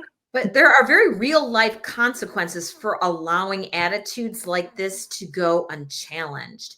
Now, when I started digging into statistics of hate crimes against the community, the most recent one that I read was from GLAAD, the Gay and Lesbian Alliance Against Anti-Defamation. They have a tracker now where they track anti-LGBTQ extremism. And just from in the last year, from May 2024 to May 2025, they reported 2.5 instances a day nationally. Now, keep in mind that these are instances that are occurring and that are classified at the state level as a hate crime and are being reported. And hate crime laws are weak in so many places and also are just or non-existent. And they're so different. Like to actually meet the high bar of that threshold to be quantified in that way, imagine what's not happening there. And when the FBI has a crime study that they do every year, and the latest one that we have data for that was analyzed is 2022-23, LGBT people are 5 times more likely to be a victim of violent crime and 9 times more likely to be a victim of hate crime. So even, can you imagine what those are like now that they've got an administration that have given them all a green light and a blank check to be as nasty as they want to be? So there are consequences, real world consequences when you out a kid. That kid could be attacked at school. He could be attacked on the street. If you're going on a pulpit and you're telling your people, pray for people to die, they are getting a permission from you directly to go out and make that happen. So, yeah, I think that is stochastic terrorism and should be charged as such. I agree with that. The term hate churches, that is a contradiction in terms right there. Churches are supposed to preach love, not hate. You mentioned GLAAD. I've had the president of GLAAD stay at my house, and he is a minister in a large church in Boston. So not all of them are like these people. No, they're not. They need until they go away. So I interviewed 3 different LGBTQ clergy, and they're from traditional Christian denominations, and it was eye-opening. These attitudes don't actually match what the majority of the public feel. So GLAAD's recent study, they found that 90% of non-LGBTQ Americans believe the community deserves to live free from violence and discrimination. 3 and 4 of non-LGBTQ adults support equal rights for LGBTQ people. So, I mean, this tells you a little bit, if this is what Americans feel, doesn't it give you a little pause about how is this new cohort going to behave? Because they're a small minority, but they are able to do whatever they want. It scares me. Yeah, these Christian nationalists are a distinct minority, but they are very loud and they have a big platform. I did want to get into our last story here in Indiana. Speaking of Christian nationalists, Defense Secretary Pete Hegseth confirmed in a July 15th letter to congressional members that they are going to use Camp Atterbury here in Indiana, as well as Joint Base McGuire-Dix Lakehurst in New Jersey, for, quote, temporary use by the Department of Homeland Security to house illegal aliens. In other words, they're finna turn Camp Atterbury into an ICE concentration camp. Perhaps, fortunately, at least this one is made of permanent structures and not a tent in a swamp. But either way, this doesn't look good. Who wants to tee off on this one first? Well, there will be protests, let me tell you. I know at least one congressional candidate who's setting the protests up, and I encourage everybody to join every day. We need to make them know that this was used as a concentration camp to keep some prisoners in World War II, and it does not ever need to be used for that again. Yeah, and I can't emphasize enough that I think we need to keep bringing up World War II and the Japanese internment camps and say this did happen here before. We are not above this, and we have to purge this disgusting urge to incarcerate people like this. You know, people who are generally 90% of the time didn't even commit any crime, and then the crime they did commit often is like being here illegally. You crossed an imaginary line without a piece of paper. I don't think that deserves. Yeah, but you got to understand though. I'm not a big fan of concentration camps. I actually used to live in Europe for 4 years. I've actually seen Dachau up close and personally because I went to Munich for college. I do think it's a very fine line between getting rid of dangerous, felons, murderers, rapists, pedophiles, the whole 9 yards, versus somebody just basically came here just to find a job to feed his or her family. I think there's a difference between those two. And I do think we look at the illegal immigration issue the wrong way. It's not so much a supply issue, it's a demand issue. Because who hires these people? You wouldn't come here if there wasn't a job waiting for you. Because we all know illegal immigrants do the work that I ain't doing. I'm not cleaning toilets, not scrubbing floors, not gonna be washing dishes or parking cars. That's not what I went to law school for. But we need to figure out exactly how these people should be treated. Give them all permanent resident status, give them green cards, don't let them become citizens so they can't vote. That'll be the punishment. But just let them live here and just move on. Yeah, exactly. And if you look at, go ahead, Dee. This is an economic issue. These people pay almost $100 billion a year in state and federal taxes, and so that they never collect on. Right, they don't collect on because they're not qualified. And so what do? Then we spend $1 jillion to incarcerate them, meaning that we don't get the taxation that they were getting from the jobs they had. We don't get the damn tomatoes from Florida because nobody wants to pick them, or they might have to go to who knows where. It's asinine on every level, economic, personally, etc. It just has to stop. But that's a whole nother show too, right, Scott? It really is. And Abdul mentioned, the violent criminals, and I don't think anybody is saying we should leave violent illegal aliens in the country. But the crime rate amongst illegal immigrants is even less than it is among native-born Americans. The number of violent criminal illegal aliens in this country is minuscule, and we have plenty of space to house that small population of people if we round up only the ones that need rounded up, as it were. And this, Dee, you said a congressional candidate was going to be leading protests. Was that Cindy Worth? I did see something that she had posted about this. That was Brad Meyer, the 9th District, running against Aaron. Okay, I have not seen that. I will look more into that and share whatever information I can find. Let's move on, though, to our one big thing this week. This is what we were all looking forward to. We all did our homework. We all went and saw Superman. Best homework I've had to do in a long time. Go to the movies, take my wife, eat entirely too much popcorn. Let's talk about Superman. Although first, hey, what's you popcorn or candy at the movies? I'm a M&M's guy. What's everybody's favorite concession? Popcorn. Popcorn. I made popcorn with Nestle Crunch mixed in, so I get the right amount of salt and sugar. Oh, there you go. I do something similar. Popcorn with snow caps. Yep. But you got to buy the snow caps at the dollar store. It doesn't count.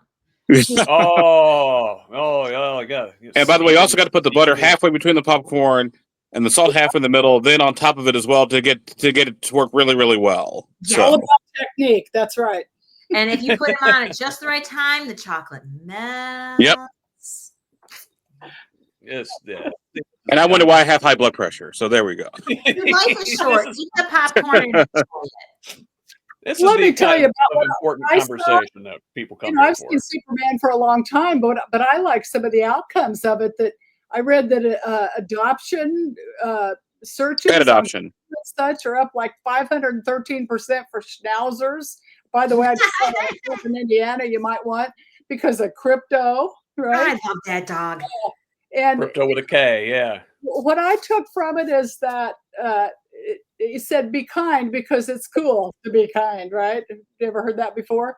And to always tell the truth. And that most billionaires are villains, so we'll have to do that, and that we all belong. More importantly, we're all human. Now, if that's woke, man, I am awake as long as I live. Yeah, it's funny. Like Superman, like truth, justice, the American way, right? Like, definitely the quintessential American superhero. And you would think the right would be all kinds of behind that, but like Fox News was freaking out. Well, there was one thing. So There was actually one people said that Superman was an illegal alien. Like, well, technically he's not, because under American law, if your home country ceases to exist, even though you came here legally, you get automatic citizenship. So since Krypton exploded, Superman is actually a legal immigrant to the United States of America. That's awesome. Interesting. Abdullah, But I got a shirt, so I did my homework. But like, Clark Kent, he didn't have papers, right? I mean, I don't think he's got a birth certificate. He just showed up on Ma and Pa Kent's farm, the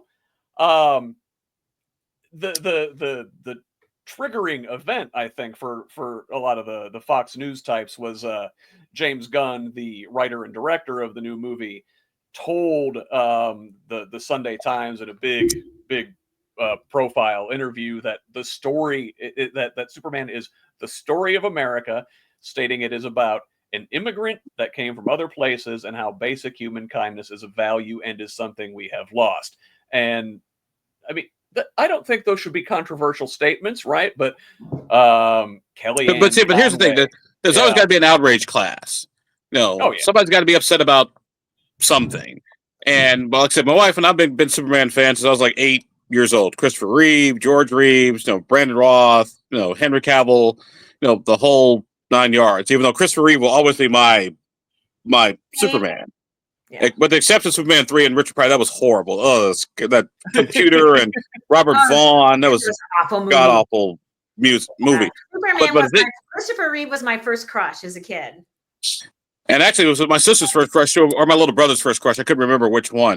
But I will say this: the thing that made Superman movie work for me was we know he's got superpowers. It was looking at sort of the human aspect of Clark Kent and how Superman sort of navigated, being Superman, in this world of ordinary mortals. I have this feeling all the time when I do stuff in Indianapolis, because Indianapolis is my metropolis. For Chicago is my Krypton, and Springfield is my Smallville. So the nice big triangle of the Abdul Superman existence.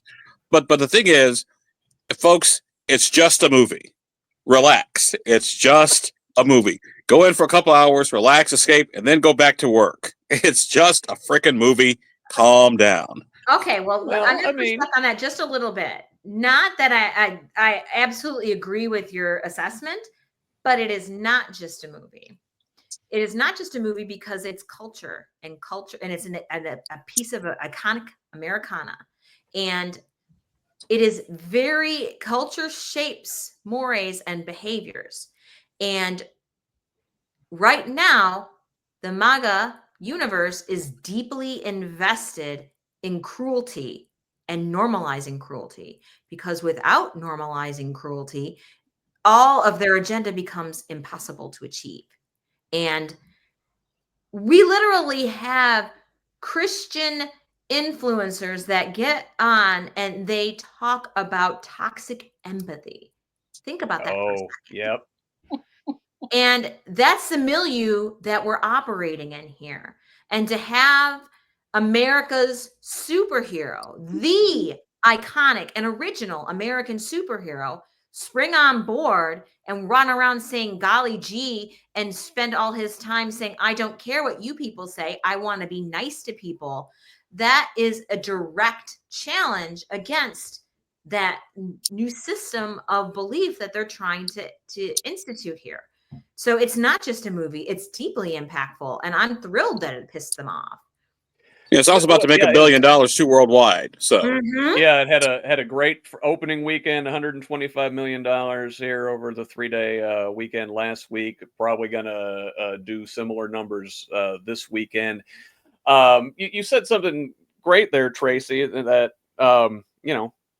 politics is downstream of culture, right? And if a movie like this, captures the zeitgeist and changes the culture to value kindness and empathy and doing the right thing and truth, justice, in the American way, right? If the culture changes in that direction, that does affect the MAGA agenda. That does affect the politics downstream. And it baffles me, I think, that people on the right are upset by this. Like, Superman hasn't always been woke, right? Yes, that's the funny thing about this. This was a pretty garden variety Superman.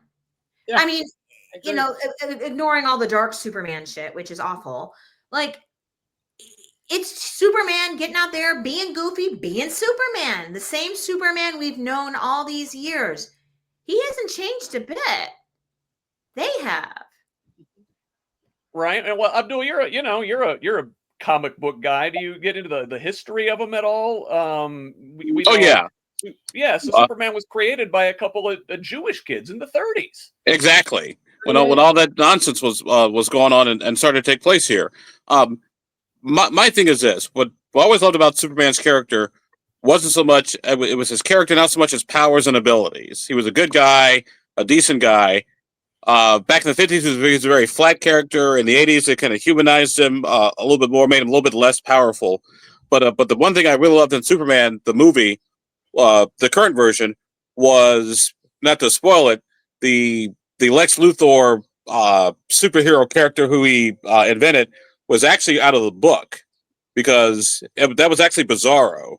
Because in the 1980s remake of the Superman myth and genre, Lex Luthor gets a sample of Superman's hair and grows Bizarro out of it. And now that Bizarro, speaks in like, me happy and be here. Sound like Master Yoda talking most of the time. Okay. but that was sort of the whole thing. So I thought that was an interesting. There are lots of Easter eggs in there, and that part that part is like, wow, okay, that was pretty darn good. One thing go ahead, Tracie. One thing that we, my husband as a super comic book geek too, and we were digging into this. And one thing that we were kicking around a little bit was the idea of wondering whether Superman's creators, how much they were influenced by Nietzsche's Übermensch and created Superman as a counterpoint to the ideas that Hitler was using when he appropriated Nietzsche for his agenda. So did they create a Superman who embodied the antithesis of what Hitler believed a Superman to be? Oh, like, this is what an Übermensch really is, right? That's somebody who stands up for truth and kindness. Yeah, I hadn't looked at it that way. Well, I know, like, in addition to being created by a couple of Jewish teenagers in the 30s, the whole Superman story is like very Jewish coded. In a time when Jews in this country were discriminated against, and obviously, the rest of the world, we know what was going on in Europe at that time. But like, what his Kryptonian name is Kal-El, right? El means God in Hebrew. His origin story is, that's the Moses story, basically, right? He tried to basket for a rocket ship. Yeah, exactly. And he's very much like the Samson in his own ways too. And in the 40s, they used Superman for ads and such, and he was very woke, and he said, "Don't be mean to immigrants and don't be mean to other people." That's what they used him for. There is this great poster, and I'm sure we've all seen it floating around on social media, and it's like Superman with a bunch of kids standing around. He's telling them to keep their school all American. He says, like the U.S., their high school or their school is made up of people from different genders, races, and religions. And he states that anyone who hates or discriminates against people based on their race or religion is un-American. That thing came out in 1949. Yep. Before Brown versus Board even came down. Superman was talking about school desegregation before the Supreme Court was. It was also don't forget too. It was also during the Cold War and the McCarthyism and the whole 9 yards, which was going on back then as well. Yeah, so he's standing up to that in real time. Just like we talked about earlier, how you could draw parallels straight from the McCarthy era to the Trump era. Superman's been there the whole time too, standing up for the other side of things. And it's basically his Superman's motto. Circle. Superman's motto is plain and simple: don't be an asshole. It's that simple. Yep. Right, but treat people kindly and don't be a dick. Like I can't boil this out any more than that. That's the thing, right? Like, why are these such hard concepts all of a sudden? I miss when that was just sort of how you did. You know what I found interesting about the movie, and one particular small thing, the way they presented his parents. Now, as a Midwesterner, I was like, yeah. But I found it interesting that they were there. It wasn't some of the representations you've seen of his parents in previous iterations where they're, younger and hipper. They made, I feel like this was a deliberate choice on the part of the director to present them as a people out of time, timeless values of kindness, of heartlandness, traditional Midwestern heartland values. I think they're making a statement with that those are still here. They're not going away, and they'll be there when you need them, which I found really a hopeful way of presenting it. Yes, and contrast that with the Lex Luthor character, who is, a tech mogul, basically. Mm-hmm. I mean, I see Elon Musk. Like it was not subtle. I mean, Lex Luthor is Elon Musk. Actually, Lex Luthor is Hank McCoy from the X-Men movies. Or like an amalgamation of Elon Musk and Peter Thiel. There you go. What was the name of the surveillance and defense contracting company? It makes me crazy that they named it that, because it's so open. Palantirs are seeing eye stones that are used for nefarious purposes for Sauron to peek at what everybody's doing in Lord of the Rings. Right, but then there's a Luthor's character has his own defense contracting firm in the movie, and I forget what it's called. It does start with a P. And it's like, oh my God, they're talking about Palantir. Yeah. But the one issue I had with the movie, and it had nothing to do with the storyline of the themes, was about halfway through when the buildings are kind of falling down like dominoes. No one asked where it happened to Clark Kent. Yeah. Is Clark okay? Is he fine? Is he dead or alive? It's like, oh yeah, we'll get to him later. It's like, hey, but that was just my one. That's why I gave it an 8 out of 10 because of the Clark Kent thing. So. Oh, like the people at the Daily Planet. Yeah, I mean, obviously Lois knows. Spoiler alert, in this movie, it's not a secret. Lois knows that Clark is Superman, and they're, dating and trying to make it work. Which is, an interesting kind of dynamic that I don't think we've seen before in a Superman movie. No, I love that piece of it. But in the book, they've been dating for years, and actually in the book they were married. Oh, yeah. And remember, too, this movie was finalized. It was done last year before any of the things going on now were going on. So we made, like the troll farms, without being too much of a spoiler, like a government imprisoning people it doesn't like. Those things were done before any of that actually happened. So, well, I mean, it was definitely heading that way, right? I mean, let's see, Elon Musk bought Twitter in 2022, I think. So, I mean, that whole rage farming thing was been going on that long it's been going on before then, but specifically with Musk and the way he weaponized Twitter over the last couple years. And I miss it's just really timely. What about the dynamic between the two countries in the movie? So a big part of the plot is that Superman is basically in trouble with the government for going around them and stopping a ally of the United States who is more technologically advanced from invading a smaller, technologically, you know, primitive, I guess, country. I mean, Actually, that's actually a storyline from the Superman Justice League series. Because there's when Batman left the Justice League to go perform Batman and the Outsiders back in the 80s, there was an invasion. One country invaded another, and the Justice League wanted to do something about it, but the government said no, you can't.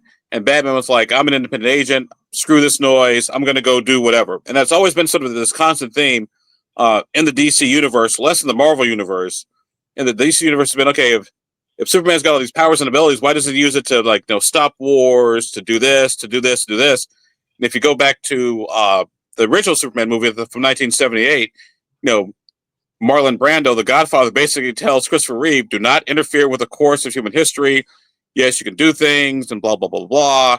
And then said, he can rule them like a god, and which I thought was the other part, an interesting movie too. He didn't hear the whole message from his parents, so that even Jor-El and Lara were flawed individuals, but Superman rose above his station to see humanity as this thing worth saving, or at least half of humanity anyway. Even if Jor-El were actually Bradley Cooper, gotta love that. Hey, I didn't know that. I didn't catch that. That's awesome. Yeah, was that missed part of the message thing canon? Not necessarily. I mean, the next part of the message was in the book.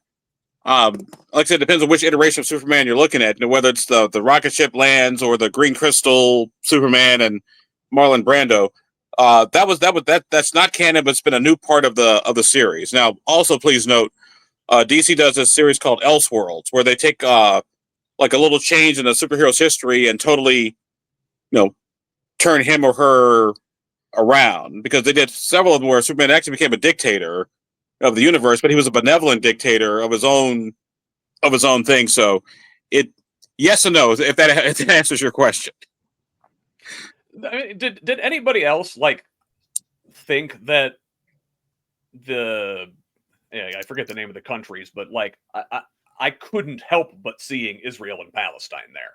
I mean, you say this is from a previous Superman comic, but boy, that looks really timely. And as they were making the movie, all that stuff's going on. It's Israel, Palestine, pick two nations: Sub-Saharan Africa, Southeast Asia, Russia, Ukraine. Mm-hmm. I'm sure there's plenty of world conflicts that you could pick from to do this. Yeah. Hey, look at Indianapolis and Beach Grove. Yeah, between the technological disparities, I thought the bad guy from the bigger country was very Netanyahu coded. And the corrupt dealings of that dictator with tech moguls. Well, and also surveillance state. Yeah. Russia's not supposed to be our ally, for that analogy. Russia's not supposed to be our ally. And yet, right now, we're acting like Russia's our ally. So, yeah, it's interesting to me, because I didn't code that as Palestine and Israel. I coded that more as Russia and Ukraine, despite the fact that it was really clear that the country of Jaranpur was intended to be a more brown-skinned Muslim country. That's interesting. It kind of makes a lot of the fact that dictator and those two political figures kind of occupied the same space in this conversation says a lot about what Netanyahu and Putin have in common. So, well, we only got a couple minutes here. I wanted to make sure everybody gets a chance to tell everybody where to find them and whatnot before we get to that real quick. Abdul, you said 8 out of 10. What's everybody give the movie? And should folks go see it? Oh, definitely go see it. And on the big screen and in IMAX. Yeah, I definitely say to go see it. And I'd say, 8 out of 10. I think that's fair. I'm going to give it a 10 out of 10, not because it was the best movie I ever saw in my life, but it was just so refreshing to have this set of values reinforced. And also my kids had fun. So. And yeah, I liked it a lot too. I actually thought it was kind of overhyped. I was expecting more from it, but it was still really good. Solid movie. And yeah, I do like the themes and the values that it portrays. I guess I'm a harsh grader. I'm going to give it a 7 out of 10, but it's a good movie, worth seeing. Saw it in 3D. If you can, see it in the 3D or the IMAX. So here's the question. Who played the better Lex Luthor? Gene Hackman, Kevin Spacey? Gene Hackman. Oh. Easy. Done. Move on. I kind of like the new guy. I really think he embodies that kind of slimy, business first kind of guy. And like, do you remember Magnolia and Tom Cruise's character in that movie? He's like a manfluencer kind of guy. I don't know. I could not unsee like Tom Cruise's character in Magnolia as Lex Luthor in this movie. My husband said the same thing. He kept saying Tom Cruise about this guy. There's something cruisy about him. Yeah, yes. I couldn't figure it out because I didn't get that at all. But we both felt that this particular version of Luthor, some of the earlier iterations of Luthor, they give him some redemptive qualities or some certain charm. That this one, they just made him straight out sleazy and awful, and that's nice because it's a very traditional villain. And then I competent and ruthless. Yes. You see, but actually, Luthor did have a redeeming quality in the sense that why are people looking up to this alien? For hope and inspiration, we need to look at ourselves as human beings. So that I thought was an interesting twist. Yeah, and you know what? This is going to be. You can see him setting up for more movies down the line in this universe, and I'm excited to see where it goes. I've not been a comic book movie guy, but I'm getting there. So. Let's wrap this thing up. I wanted to give everybody a chance to say goodbye to the good people and tell them where they can find them. Abdul, where can the people find your work? IndiePolitics.org, right there on the little label thing is where you find most of my work. We do stories on state government, mostly Indianapolis, Central Indiana, but something happens in Fort Wayne, Evansville, Gary, or Terre Haute, where we're always happy to write about it. We also do a little news, and it's all open source. It's all free. But I do a publication called The Cheat Sheet, which is all the gossip, rumor, and blatant political innuendo that has a 90%. I did an analysis, has a 90% chance of being right most of the time, which is kind of scary and kind of frightening. And by the way, our next cheat sheet, we got some more information coming out on Diego Morales, which will also be fun and interesting. And let's put it this way. It'll be "I told you so" is what that will be. I told you people this was going to happen, and people said I was wrong. Abdul, where is it? Like I told you this would happen, and so now it actually is. Also, you can sign up for my daily email. We go through the newspapers, the night before, find like the top 10 stories in Indiana, so people can like look at it, synthesize it, and the whole 9 yards. So I also do a couple television shows, Indiana Issues, television, radio. So we're a big giant media whore. Always, I say media slut, but media sluts do it for free. Media whores get paid. Love it. Thank you. Abdul-Hakim Shabazz, Indy's finest proprietor of tea. Tracie Martin, where can the folks find you? So I host a podcast called Bluer by the Lake that you can find on Substack, bluerbythelake.substack.com. We cover, we just got off the ground. We cover blue facing issues specific to Northwest Indiana. We're hoping to kind of fill in some of those media coverage gaps and the media desert that we've got developing up here. And I'm very excited. We're just about to launch our first sort of in-depth series where we explore LGBTQ plus religious issues up here in the area. And we just got launched on all of our social channels. I just posted my very first TikTok of all time the other day. We're on Instagram now. We have our dedicated Facebook page, and you can find us on Spotify and most places where you get your podcasts. We're on YouTube as well. I haven't been able to crack the Apple Podcast code because I still don't have a fucking Apple ID. Talk to me about that one after the show. I'll help you out, Tracie. Please. But yes, thanks for joining us. It's always a good time when you're here. And finally, Dee, do you even want the people to find you? Well, that's why I live in the country, Scott. But I live amongst the MAGA.